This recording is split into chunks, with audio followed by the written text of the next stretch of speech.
تمہیں کس نے کہا کہ مجھے اس کی ذات سے محبت ہے؟ ہاں تو پھر ان کے ساتھ رہنے کا کیا مقصد ہے؟ کوئی مقصد نہیں ہے، صرف رشتہ نبھا رہی ہوں میں بس۔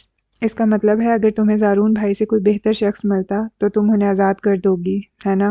مجھے خواہش نہیں ہے کسی بہتر شخص کی، اور پلیز ٹاپک چینج کرو، مجھے ایسی باتیں اچھی نہیں لگتی۔ چلو ٹھیک ہے، میں چلتی ہوں، پھر انکل کو بتا دوں گی کہ تم ابھی 2-3 دن نہیں آ سکو گی۔ بیٹھ جاؤ، کھانا کھا کر جانا۔ نہیں یار، ابھی بھوک نہیں ہے، میں چلتی ہوں۔ وہ جلدی میں تھی، مہراب نے بھی زیادہ اصرار نہیں کیا۔ مریم بیگم کو اس نے کھانا کھلا دیا تھا۔ ان کے جاگنے تک وہ ان کے ساتھ ہی رہی۔ ان کے سونے کے بعد وہ زارون کے لیے کھانا نکال کے اس کے کمرے میں آئی۔ زارون بستر پر ٹیک لگائے بیٹھا سگریٹ کا زہریلا دھواں اپنے اندر اتارتا جا رہا تھا۔ مہراب نے ایک نظر اسے دیکھا، پھر کھانا میز پر رکھ دیا۔ کھانا کھا لو۔ بھوک نہیں ہے مجھے۔ بھوک کیوں نہیں ہے؟ کل سے کچھ نہیں کھایا تم نے، ایسے تو زخم ٹھیک نہیں ہوں گے۔ کل چیک اپ کے لیے بھی جانا ہے۔ مجھے کہیں نہیں جانا، اور میری ماں بننا بند کر دو تم۔ مہراب اس کے پاس چلی آئی۔ کیا چل رہا ہے تمہارے دماغ میں؟ کیوں نہیں سکون سے زندگی گزارتے؟ اپنے اسی مزاج کی وجہ سے سب کچھ گنوا دیا ہے تم نے زارون، اور اب بھی عقل نہیں آئی ہے تمہیں؟ اب بھی تم ویسے ہی ہو۔ تو کیا کروں؟ بے غیرت بن جاؤں؟ اپنی بیوی کو لوگوں کے گھروں میں بھیج کر خود ایسے ہی گھر بیٹھ کر اس کی کمائی کھاؤں؟ یہی چاہتی ہو تم؟ کیا غلط ہے اس میں؟ ہزاروں لڑکیاں جاب کرتی ہیں، گھر چلاتی ہیں، سب شوقیہ تو نہیں کرتی نا؟ ان کے حالات مجبور کرتے ہیں انہیں گھر سے باہر قدم نکالنے پر۔ میرے بھی اس وقت خالی ہاتھ ہیں، میرے بھی حالات میرا ساتھ نہیں دے رہے۔ جب تم ٹھیک ہو جاؤ گے تو چھوڑ دوں گی سب، اس کی نوبت نہیں آئے گی۔ میرے جیتے جی تم کسی بھی مجبوری میں گھر سے باہر کمائی کرنے کے لیے نہیں جاؤ گی بس۔ تو ٹھیک ہے، تم خرچہ اٹھاؤ، میں بیٹھ جاتی ہوں گھر۔ اٹھا لوں گا، اپنے دوستوں سے بات کی ہے میں نے، کوئی نہ کوئی حل نکل آئے گا۔ تمہیں میرے علاج کے لیے فکر مند ہونے کی ضرورت نہیں ہے، مجھے فی الحال علاج کی کوئی ضرورت نہیں۔ تم ایسے کیوں ہو زارون؟ اتنے ضدی کیوں ہو تم؟ وہ ضد چھوئی تھی۔ زارون نے لب بھینچ لیے۔ بس ایسا ہی ہوں میں۔ ٹھیک ہے، اب جو بھی ہوگا اس کے ذمہ دار صرف تم خود ہوگے، غصے سے کہتی وہ وہاں سے اٹھ گئی۔ زارون نے سر پھر سے پیچھے تکیے سے ٹکا کر آنکھیں بند کر لیں۔ اگلے 2 دن خاموشی کی نظر ہو گئے تھے۔ تیسرے دن رات میں زارون کی بائیں ٹانگ میں اتنا شدید درد اٹھا کہ وہ ضبط کے باوجود کراہ کر رہ گیا۔ رات 2 بجے سے صبح 5 بجے تک اس نے تڑپتے ہوئے گزاری۔ اوپر سے غزالہ نے الگ وقت ڈالا ہوا تھا۔ عدالت میں خلا کے کیس کے ساتھ اس نے اپنے اور اپنے بچے کے نان نفقہ کے لیے بھی کیس دائر کر دیا تھا۔ عدالت میں جمع کرائی گئی درخواست کے مطابق وہ امید سے تھی، اور اسے اپنے بچے کے حق کے لیے اس کے باپ یعنی زارون عبدالرحیم سے پیسہ درکار تھا۔ زارون کو یہ خبر اپنے دوست کے توسط سے ملی تھی، اور اس کا بس نہیں چل رہا تھا کہ وہ ہر چیز فنا کر ڈالے۔ مہراب ناشتہ لے کر آئی تو وہ غزالہ کا نمبر پریس کر رہا تھا۔ پچھلی پوری رات وہ ایک لمحے کے لیے بھی سکون سے نہیں سو سکا تھا۔ بیل جا رہی تھی مگر وہ جان بوجھ کر اس کی کال کاٹ رہی تھی۔ زارون کا چہرہ اس لمحے جیسے کسی انگارے سے کم نہیں تھا۔ بار بار کوشش کے بعد بالآخر غزالہ نے اس کی کال پک کر لی تھی۔ کیا مصیبت ہے؟ کیوں بار بار تنگ کر رہے ہو مجھے؟ کال پک کرتے ہی وہ چلائی۔ زارون کا بس نہیں چل رہا تھا کہ وہ اس کے پاس جا کر اس کا گلا گھونٹ دیتا۔ تم ایک کم ظرف گھٹیا لڑکی ہو، مجھے اس بارے میں 1% بھی شک نہیں تھا، پھر ثابت کرنے کی کیا ضرورت تھی؟ اس کے غصے پر وہ کھلکھلا کر ہنس دی۔ اف، کتنے اچھے لگ رہے ہو یوں بے بسی سے دھمکی دیتے ہوئے۔ لگتا ہے ابھی تک عقل ٹھکانے نہیں آئی تمہاری۔ کیا چاہتی ہو؟ غزالہ کو اچھا لگا تب ہی مزے سے بولی۔ روتے ہوئے دیکھنا چاہتی ہوں تمہیں، اپنے پاؤں میں بٹھا کر۔ کیوں؟ یاد نہیں تم نے اس روز کتنی حقارت اور غرور سے گاڑی میں بیٹھے ہوئے کہا تھا کہ میں کسی کو تمہارے ساتھ اپنے نکاح کا نام بتاؤں، نہیں تو تم ایک پل نہیں لگاؤ گے مجھے میری اوقات یاد دلانے میں۔ اب بتاؤ تمہیں تمہاری اوقات یاد آئی کہ نہیں؟ اس نے مرچ مسالہ لگا کر زارون کو اور تپا دیا۔ ہمیشہ ہمیشہ میں نے تمہاری ضرورت پوری کی، اور بدلے میں ہمیشہ تم نے مجھے ذلیل کیا۔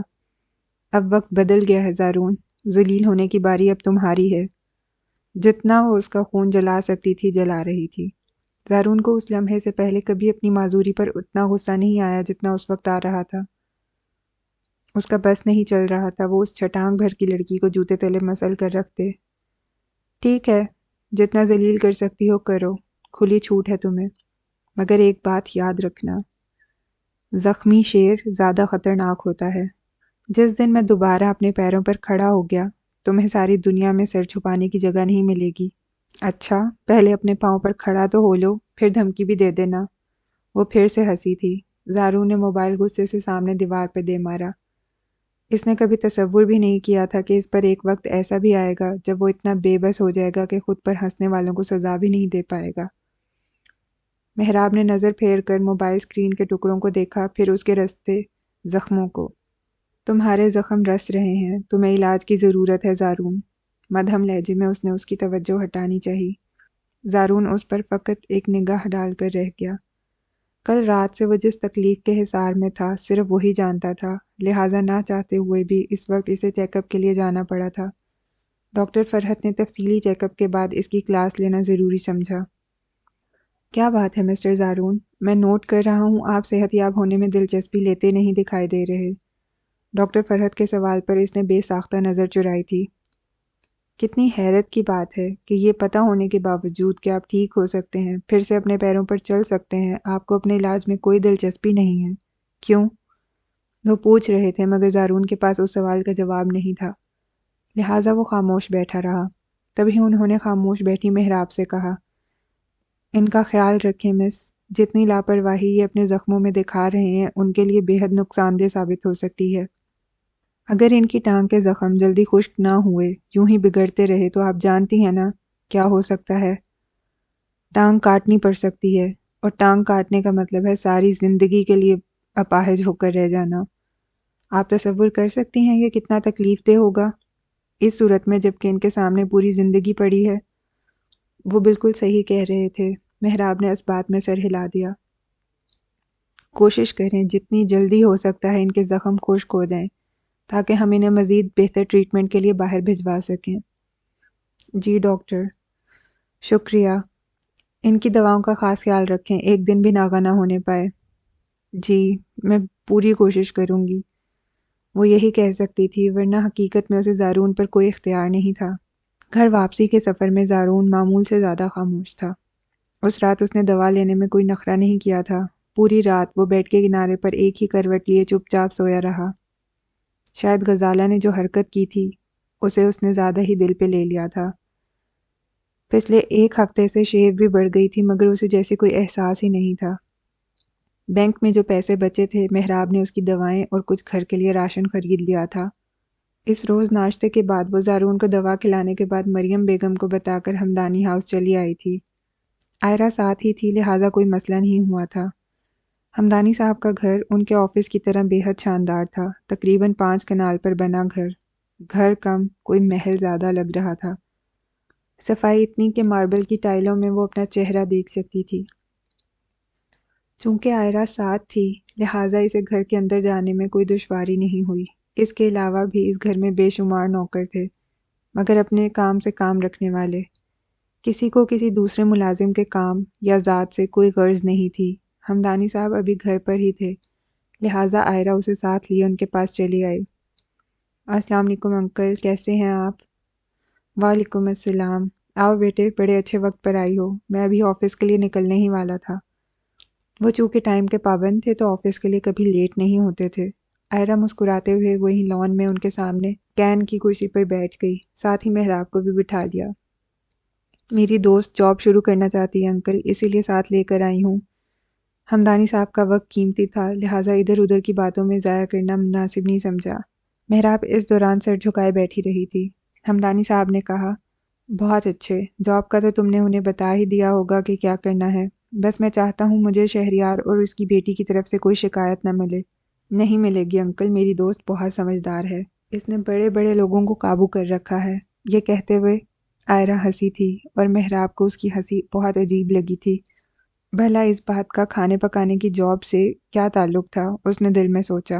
ایک اور بات کا خیال رکھنا، بلا ضرورت کسی بھی میل یا فیمیل ملازم یا ملازمہ سے بات چیت کرنے کی قطعی اجازت نہیں ہے، ہمدانی صاحب کی طرف سے گویا وارن کیا گیا تھا۔ محراب نے آہستہ سے اس بات میں سر ہلایا۔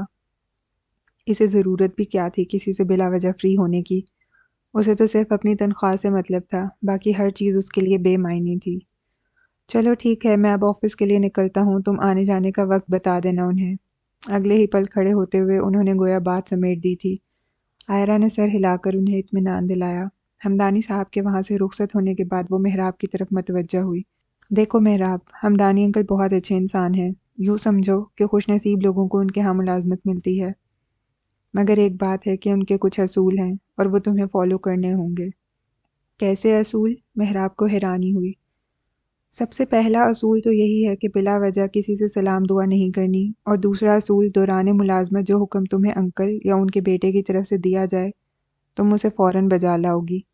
کام چور نکمے لوگ انکل کو پسند نہیں ہیں۔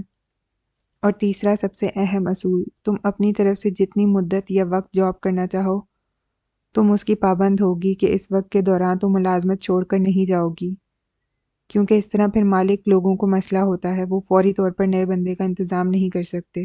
ٹھیک ہے، کام کیا کرنا ہوگا مجھے؟ کام وہی ہے، کھانا پکانا۔